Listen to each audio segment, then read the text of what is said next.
학자가 있습니다. 키도 조그맣고 외모는 중학생처럼 생겼어요. 김상욱 교수, 여러분 아시죠? 근데 그분의 글을 자주 읽다가 그분이 추천하는 책이 있어서 책을 지난 가을에 11월 달인가 책을 한 권 구입했습니다. 500페이지가 넘는 책이에요. 그래서 꼭 읽어야 되겠다 그랬는데 작년 12월 3일 이후에 세상이 아주 그냥 정신없이 돌아가는 바람에 그동안 6개월 동안 제 책상에서 이리 굴르고 저리 굴르고 그냥 굴러다니는 책이 있었어요. 제목은 End of Time이라는 제목인데 브라이언 그린이라고 하는 금세기 최고의 그 양자 역학 천체 물리학자입니다. 그래서 하여간 이번 여름에 8월까지 한번 꼭 마지막까지 읽어야지 하고 지금 지난 주간에 몇십 페이지 읽었는데 그 내용이 무슨 그냥 물리학 전문 서적이어서 어렵더라고요. 근데 여러분, 제가 책 읽는 비결이 있는데 책을 읽다가 어렵잖아요. 그러면 결론 부분을 먼저 펼쳐요. 결론을 먼저 보니까 이런 얘기가 있더라고요. 근데 깜짝 놀랐어요, 저는. 꼭 목사님 같은 이야기를 결론에서 하고 있는데 이런 얘기를 합니다. 여러분 한번 보세요. 여기 보시면 입자에게는 목적이 없으며 궁극의 해답도 없다. 대신 특별한 입자 집단이 주관적인 세계에서 생각하고 느끼고 성찰하면서 자신만의 목적을 만들어내고 있다. 여기서 여러분 좀 주목을 해서 보세요. 그러므로 인간의 상태를 탐구하는 여정에서 우리가 바라봐야 할 곳은 바깥이 아니라 내면이다. 이미 제시된 답에 얽매이지 않고 존재의 의미를 되찾으려면 내면으로 들어가야 한다. 과학은 바깥 세계를 이해하는 가장 강력한 도구이다. 그러나 과학을 제외한 모든 것은 자신을 성찰하고 자신이 할 일을 결정하고 이야기를 들려주는 인간사로 이루어져 있다. 중간에 제가 푸른색으로 빨간색으로 해놨나요? 보면은 모든 존재의 의미를 되찾으려면 내면으로 들어가야 한다. 우주의 비밀을 연구하는 이 천체 양자 역학 교수가요, 목사님 같은 소리를 하고 있어요. 내면에 더 집중하라는 겁니다. 한 과학자가 500페이지가 넘는 자신의 역작 마지막에 결론의 마지막 문장에 쓴 내용입니다. 우주를 알려면 온 세계의 비밀을 알려면 내면을 봐라. 거기에 답이 있다. 이렇게 말하는 겁니다. 여기서 내면은 자신의 내면, 여러분의 마음입니다. 여러분 마음 속에 우주의 비밀이 있다는 겁니다. 오늘 우리가 읽은 성경 본문 4장 23절에 너는 그 무엇보다도 내 마음을 지켜라. 그 마음이 바로 생명의 근원이기 때문이다. 이렇게 말씀하십니다. 여러분 놀랍지요? 당대 최고의 물리학자의 말이 결론에 쓰인 마지막 문장이 잠언의 말씀 속에 이미 그대로 적혀 있는 겁니다. 뭐 약속이라는 것처럼 똑같잖아요, 그 말이. 브라이언 그린의 말대로 하면 마음을 먼저 봐라. 내면을 먼저 봐라. 마음이 바로 우주의 근원이다. 이런 말입니다. 25년 후반기를 살아야 하는 영적 지혜가 여기에 있습니다. 마음을 모르고 무슨 상황을 판단하고 남을 알고 무슨 일을 한다? 여러분 그것은 욕심입니다. 자기를 먼저 알아요. 내가 누군지, 내가 얼마나 욕망의 덩어리인지, 내가 얼마나 하잘것없는 존재인지 자기 내면을 먼저 알아야 됩니다. 그래야 무슨 일인지 할 수 있습니다. 해야 할 일이 참 끝이 없습니다. 주일 예배를 드리고 나면 금방 토요일이 옵니다. 여러분 저만 그렇습니까? 아마 여러분도 그러실 거예요. 그죠? 주일 예배 끝나고 주일날 저녁 때 좀 편하게 좀 쉬었나 했더니 월요일날 출근을 하죠? 정신없이 매일매일 출근하고 퇴근하다 보면 금방 주일이 와요. 오늘 내일이 또 주일이야. 여러분도 한번 그런 마음 있으실 겁니다. 만날 사람도 많고 가고픈 것도 많고 먹고 싶은 음식도 많습니다. 보고픈 것도 많고 가지고 싶은 물건도 참 많습니다. 그런데 이렇게 바쁘게 사는 여러분을 향해서 하나님 말씀하십니다. 그 무엇보다도 세상을 살아가는데 필요한 것이 많죠. 근데 그 필요한 모든 것 중에 가장 필요한 것이 뭐냐면 그것이 바로 마음을 지키는 거라는 겁니다. 보이는 것은 보이지 않는 것에서 비롯한 것이라고 성경이 분명히 말씀하셨습니다. 여러분 정말 그렇습니다. 보이는 것은 보이지 않는 것에서부터 시작되는 것입니다. 보이지 않는 것의 대표적인 게 뭡니까? 여러분의 마음입니다. 마음에서부터 시작된 겁니다. 마음은 지혜와 훈계를 붙들어매는 그릇입니다. 마음은 생각과 지혜와 복을 하늘어 꿰는 목걸이의 줄과 같습니다. 마음은 영혼이 뿌리내는 곳이고 육체를 다스리는 컨트롤 타워와 같습니다. 그러기에 가꾸고 지켜야 합니다. 그냥 내버려 두면 그 마음이 우리 육체를 해하고 그 마음이 우리 삶을 망가뜨리고 그 마음이 다른 사람을 꼬꾸러뜨리고 죽이기까지 합니다. 그 마음이 온 세상을 다 뒤죽박죽 만들어 버리는 겁니다. 여러분 세상에 요즘에 그 다른 나라의 지도자라는 사람들 있죠. 그 사람들이 왜 그렇게 쓸데없는 짓을 합니까? 왜 그렇게 말도 안 되는 정치를 모르고 무슨 대통령이 아닌 내가 봐도 저 사람 잘못하고 있는데 뻔히 보이지 않습니까? 그죠? 근데 왜 그런 일을 할까요? 마음이 흐트러져서 그런 거예요. 자기 마음이 뭔지를 모르기 때문에 그럽니다. 자기 마음에 뭐가 있는지를 모르고 그냥 막 입에서 나오는 대로 막 뱉어요. 불쌍한 사람이죠. 자기 마음을 모르는 사람이 높은 자리에 앉아 있잖아요. 지도자가 되잖아요. 자기가 가장 먼저 망합니다. 그리고 남도 망하게 만드는, 남도 힘들게 만드는 거예요. 우리가 보고 있잖아요. 마음을 먼저 볼 수 있어야 됩니다. 자기 마음이 어떤 마음인지, 내 속에 뭐가 있는지 아는 사람, 이 사람은 가장 강력한 지혜를 가지고 사는 사람입니다.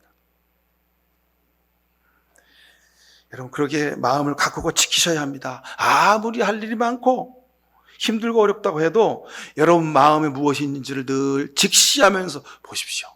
이 사람은 아무리 바빠도 모든 일을 다 해낼 수 있습니다. 왜요? 여러분, 우리가 일주일에 해야 될 일이 100가지가 있다 생각해 보십시오. 하루에 10가지씩이죠. 하루에 10가지, 7가지씩 될 겁니다. 근데 그 일을 어떻게 다 할 수 있습니까? 마음이 정리가 되어 있는 사람, 마음이 바로 서 있는 사람은요, 내가 해야 될 수백 가지의 일들 중에 중요한 일, 중요하지 않는 일을 구별할 수 있게 됩니다. 먼저 해야 될 일, 나중에 해야 될 일을 구별하게 되는 겁니다. 꼭 해야 되는 일, 해도 되고 안 해도 되는 일을 분별할 수 있는 겁니다. 이런 마음을 가진 사람은 모든 일을 다 할 수 있어요. 그래서 이 마음이 믿음이고 생명의 근원이다 이렇게 말하는 겁니다. 마음이 번잡하고 마음이 갈팡질팡하고 내 속에 있는 마음이 도대체 뭘 원하는지 아무것도 모르는 사람은 100가지 일을 다 해야 되는 거예요. 근데 여러분, 내 몸은 하나인데 어떻게 100가지 일을 다 할 수 있습니까? 놀고도 싶고 구경 가고도 싶고 맛있는 것도 먹고 싶고 좋은 물건도 살아가야 되고 싶고 돈도 많이 벌고 싶고 유명해지고도 싶고 믿음으로 잘 살고도 싶어요. 하나님 말씀대로 살고도 싶어요. 기도도 많이 하고 싶고 성경도 많이 읽고 싶어요. 근데 어떻게 그걸 다 할 수 있습니까? 포기해야 됩니다. 포기. 마음이 바로 선 사람은 포기할 줄 아는 사람입니다. 포기해야 중요한 것, 중요하지 않은 것, 해야 될 것, 하지 말아야 할 것을 구별할 수 있는 겁니다. 그래서 오늘 성경은 마음을 지켜라. 브라이언 그린이라고 하는 유명한 천체 물리학자도 내면에 답이 있다 이렇게 말하고 있는 거 아니에요. 시편 72편에 하나님은 마음이 정직한 사람과 마음이 정결한 사람에게 선을 베푸시는 분인 것만 나는 그 확신을 잃고 넘어질 뻔했구나. 그 믿음을 버리고 미끄러질 뻔했구나. 왜요? 그 마음이 흐트러진 거예요. 왜 흐트러졌습니까?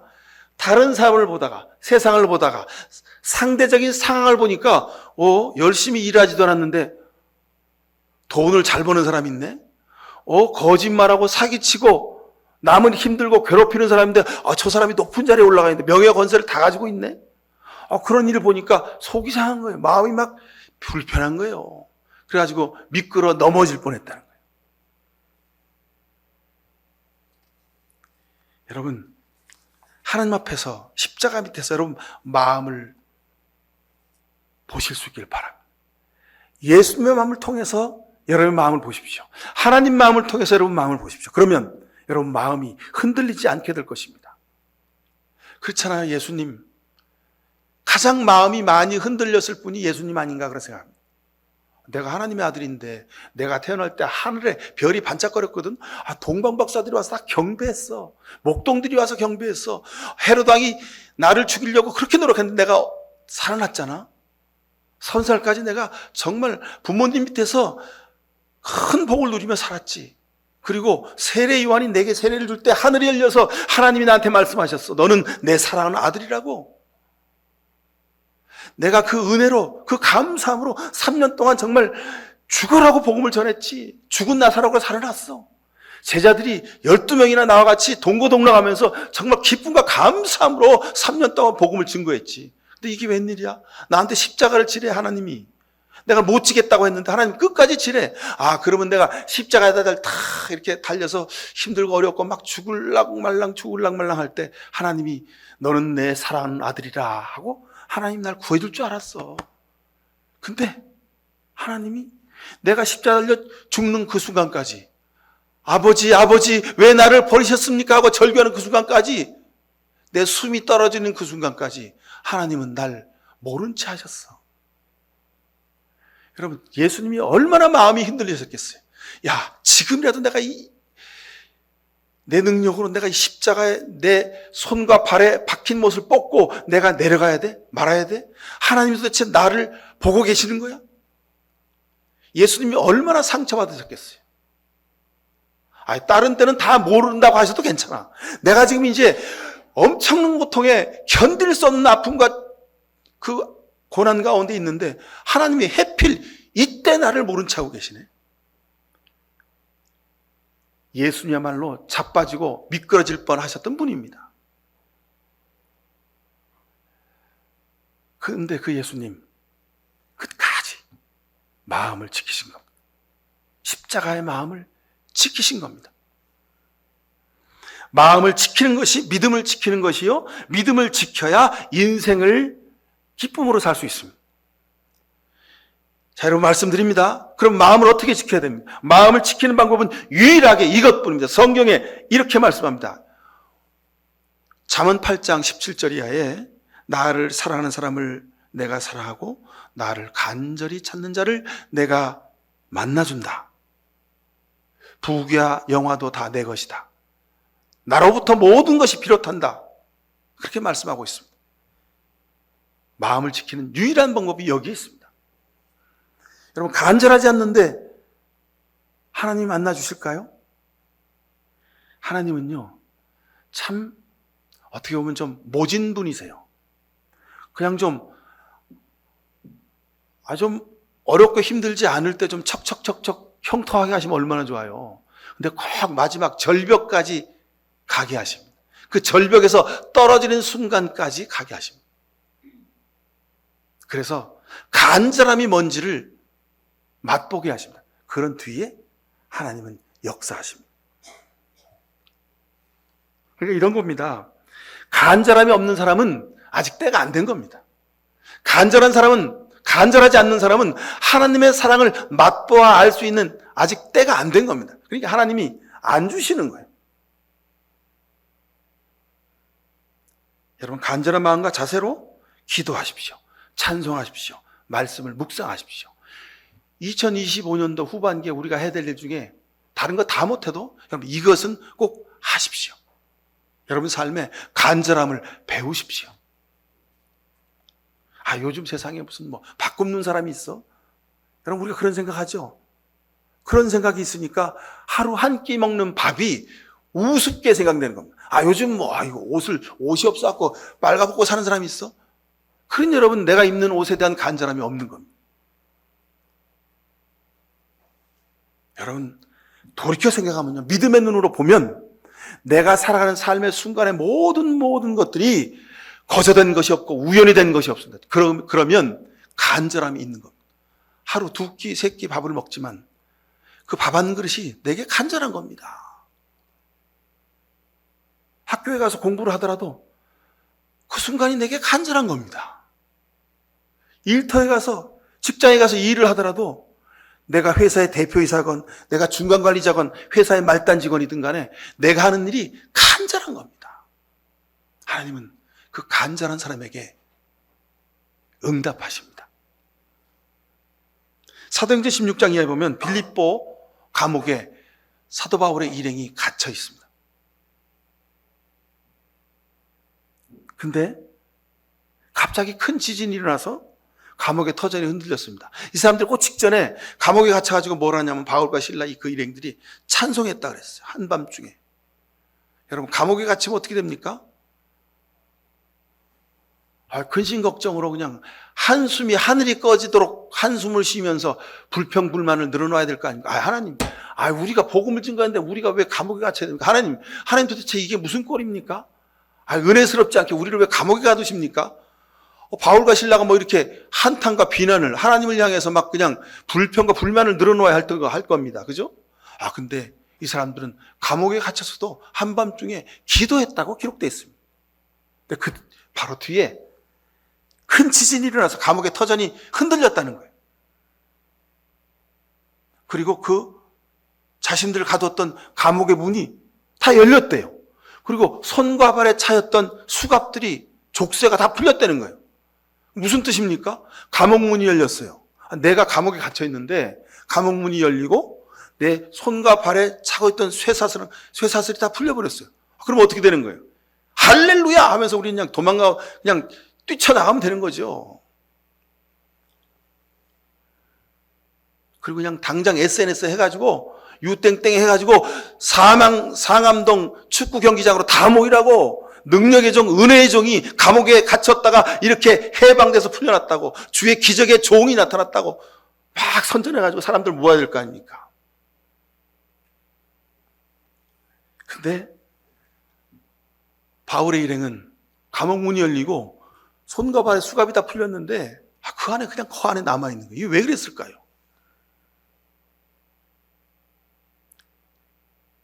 하나님의 역사는, 하나님의 기적은 내 자신의 욕구와 욕망을 해결해 주는 것을 넘어선다는 것을 저들은 우리에게 보여주는 겁니다.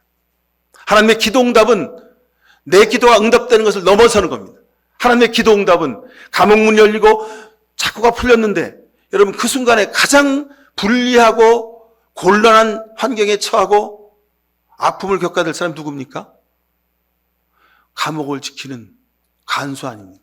감옥을 지키는 사람 아니에요. 감옥을 지키라고 딱 있는데 죄수가 도망가지 못하게 지키는 거 아니에요, 그죠? 감옥 문이 열렸어요. 수갑이 다 풀렸어요. 그럼 어떻게 되는 거예요? 죄수들은 다 도망가는 거예요. 그럼 이 간수는 어떻게 돼요? 엄부상, 배임, 등등등 해가지고 징역 10년 또는 사형원도 받겠죠. 하나님은 거기까지 보고 계신 겁니다.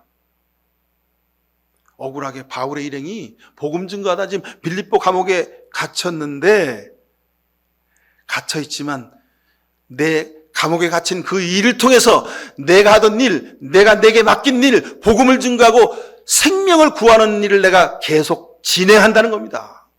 감옥 문이 닫혀도 손과 발에 쇠사랑이 차여 있어도 너와 내 집이 구원을 얻으리라는 이 복음 증거의 역사를 내가 너를 통해 이룰 테니까 가만히 보라는 거예요. 감옥 문이 열리거들랑, 손에 수갑이 풀리거들랑 도망가지 말고 가서 네 영광을 구하지 말고 그 순간에 곤란을 당하고 생명의 위협을 당하는 간수의 생명을 구원하는 일을 하라는 겁니다. 이게 하나님의 역사의 일입니다.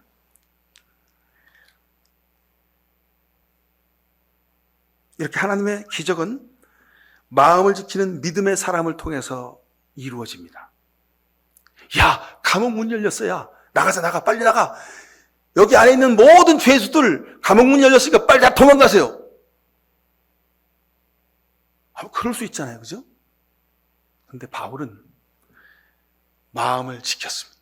믿음을 지켰습니다. 하나님이 이 일을 통해서 우리를 놓아주시려는 것이 아니라 지금 다른 복음 구원의 역사가 이루어지는 것을 우리가 보아야 한다는 거예요.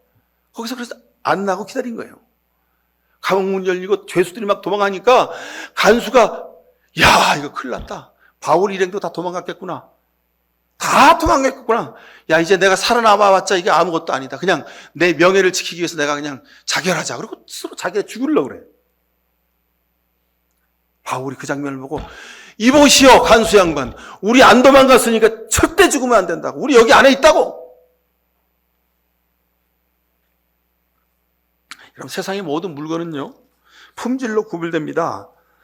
물건만 품질, 품격이 있는 게 아니라 사람도 격이 있습니다. 그걸 인품, 인격, 사람됨 그러죠. 믿음으로 사는 것은요, 예수 그리스도의 마음으로 사는 겁니다. 예수 그리스도의 품격으로 사는 겁니다. 근데 우리는 간혹 예수를 너무 잘 믿어가지고 내 욕심과 내 욕망이 이루어지는 것만을 위하여 기도할 때가 많이 있습니다. 그게 이루어지면 남이 어떻게 되는지 상관없어요. 그냥 할렐루야 아멘 하고 그냥 하나님이 우리에게 이렇게 축복하셨다고 그렇게 자랑을 나대고 간증을 합니다. 여러분, 자기를 자랑하는 것이 간증이 아닙니다. 하나님의 일하심을 드러내는 것, 하나님께 영광을 드리는 것이 그것이 간증입니다. 근데 간증을 통해서 자기 의의를 드러내는 사람 많이 있는 것을 봅니다. 여러분, 간증을 통해서 내가 이렇게 주의 복음을 증거하다가 내 감옥에 갇혔는데 하나님이 감옥문을 여셔서 나를 이렇게 해방시켜 주셨다고 자기 의리를 드러내려면 둘째 가면 서러울 것이 바울입니다. 바울은 자기를 드러내지 않았습니다.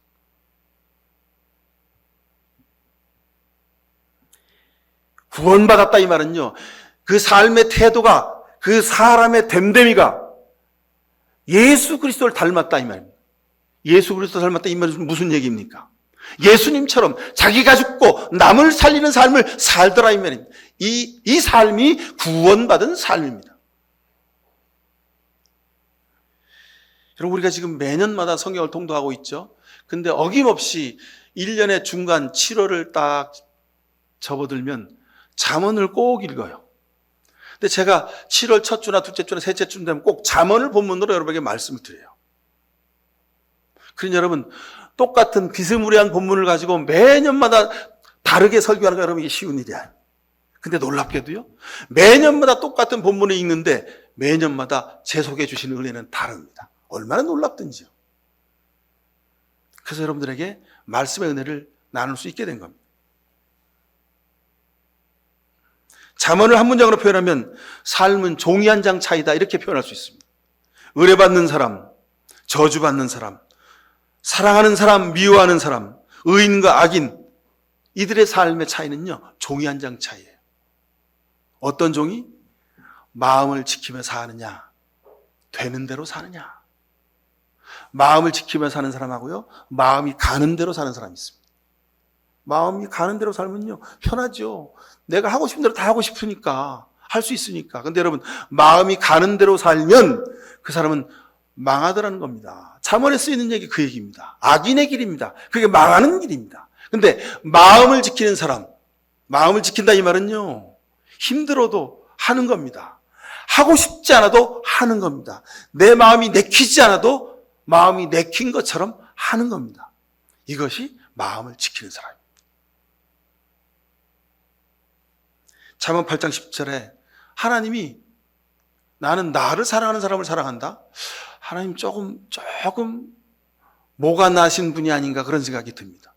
하나님이면, 천지를 창조하신 분이면 하나님을 사랑하지 않는 사람도 사랑하느니라 뭐 그러셔야지 은혜가 넘치는 거 아닙니까? 근데 하나님은 솔직하세요. 나는 나를 사랑하는 사람을 사랑한다. 여기에 마음을 지키는 비밀이 있다고 말씀드렸죠? 상대가 관심도 없고 나한테 마음을 쓰지도 않는데, 정성도 다하지 않는데, 그런데도 그 사람을 사랑한다? 그건 시간 낭비예요. 의미가 없습니다. 상대가 날 싫어해요. 근데 계속 막 사랑한다고 와서 막 치군덕대. 여러분, 그거 뭡니까? 스토커잖아요, 그건. 하나님이 스토커 아닙니다. 하나님의 사랑의 방법, 하나님을 귀히 여기고 하나님을 사랑하고 하나님을 대접하고 하나님을 중심에 모시는 그 사람, 하나님 그 사람을 대접해 주신다는 겁니다. 사랑해 주신다는 겁니다. 여러분, 예수님 믿는 사람 치고 하나님 사랑하지 않는 사람은 한 사람도 없습니다. 전부 다 하나님 사랑한답니다. 구원받은 사람이든지 구원받지 못한 사람이든지 하나님을 아버지로 모시는 사람이든지 아니면 그냥 주일날 그냥 건서로 성전을 출입하는 사람인지 누구든지 간에 하나님 사랑하시죠? 문도 하나님 사랑하죠. 그렇게 말합니다. 근데 문제는 어떻게 사랑하냐입니다. 그냥 입술로만 사랑하냐 아니면 내 중심을 다하여 하나님을 사랑하냐. 여기에 질적인 차이가 있는 겁니다. 여러분, 하나님을 중심을 보시는 하나님이시기 때문에 우리가 적당히 하는지 대충 하는지 건성건성 하는지 다 알고 계십니다. 그러기에 하나님한테 대충 건성건성 적당히 하면 하나님도 그래 아직 간절함이 없구나. 알았어. 내가 다음에 해줄게. 다른 사람 간절한 사람 먼저 해주고 다음에 시간이 남으면 해줄게. 여러분 번호표가 뭡니까? 끝번호가 되는 거예요. 그냥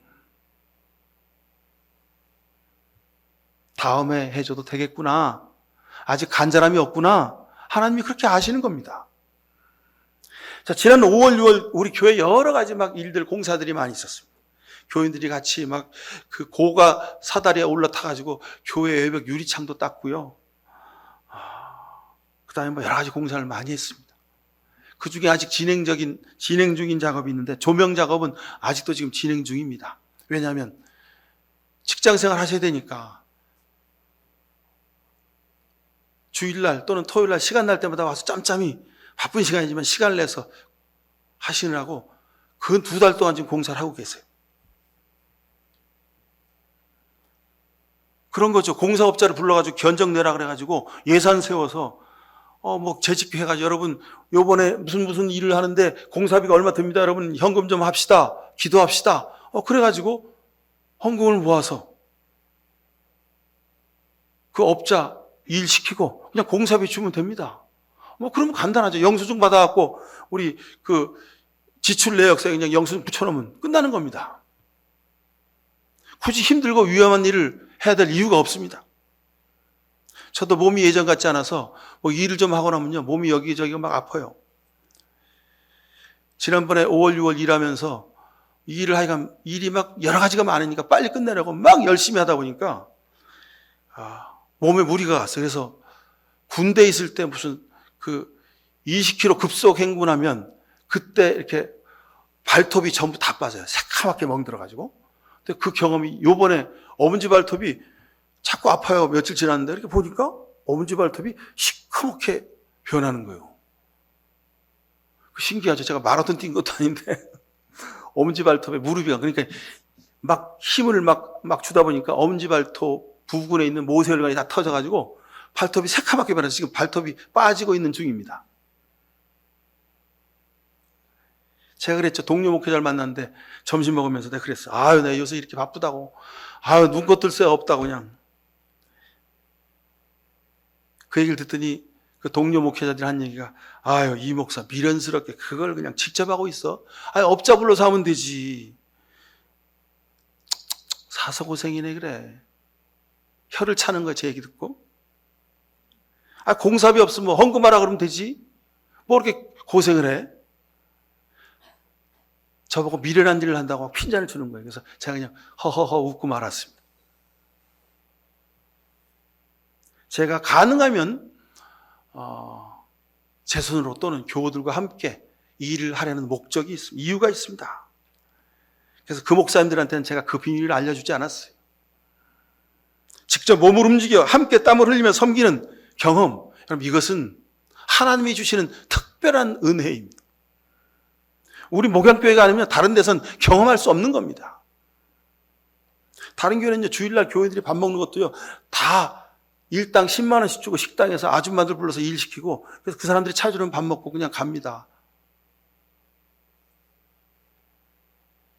몸으로 섬기는 경험?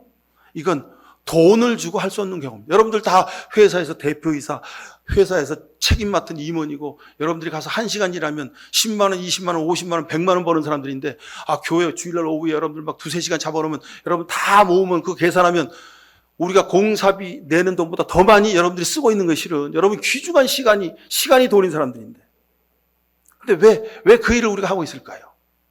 왜 발톱 다 빠져가면서 왜 그 일을 할까요?